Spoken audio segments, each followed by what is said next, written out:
बातमीकडे राज्याचे कृषी मंत्री दत्तात्रय भरणे यांना काळे झेंडे दाखवण्यात आलेले आहेत। ठाकरे सेनेच्या कार्यकर्त्यांना पोलिसांनी मग ताब्यात घेतलं। वाशिम जिल्ह्याचा दौरा करून नांदेडकडे जात असताना त्यांना काळे झेंडे दाखवण्याचा प्रयत्न झाला।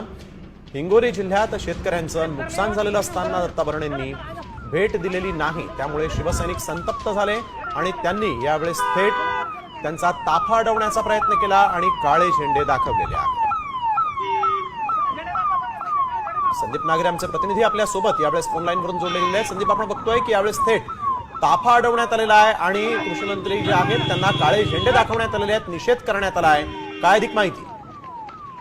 नक्कीच आपण जर पाहिलं तर हिंगोली जिल्ह्यामध्ये महापुराने प्रचंड असं नुकसान झालेलं आहे। जवळपास 7 जणांचा आतापर्यंत पुराच्या पाण्यामध्ये मृत्यू झालेला आहे। मात्र अशी परिस्थिती असताना राज्याच्या कृषी मंत्र्यांनी हिंगोली जिल्हा दौरा टाळलेला आहे, या भागाची पाहणी करण्याचं टाळलेलं आहे आणि त्यामुळं शिवसेनेचे पदाधिकारी वसीम देशमुख यांनी शिवसैनिकांना घेऊन हैदराबाद अकोला राष्ट्रीय महामार्गावरील कनेरगाव माळहिरा परिसरामध्ये कृषी मंत्री दत्ता भरणेंना काळे झेंडे दाखवले। मात्र अचानक घडलेल्या या आंदोलनानंतर पोलिसांची चांगली धावपळ उडाली आणि आता पोलिसांनी या सगळ्या उद्धव बाळासाहेब ठाकरे शिवसेनेच्या पदाधिकाऱ्यांना ताब्यात घेतलेला आहे।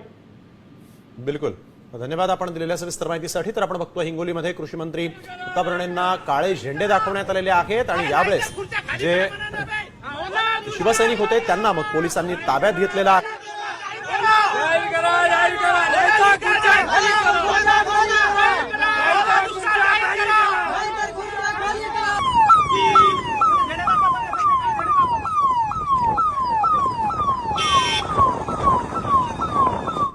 मंत्री गुलाबराव पाटलांनी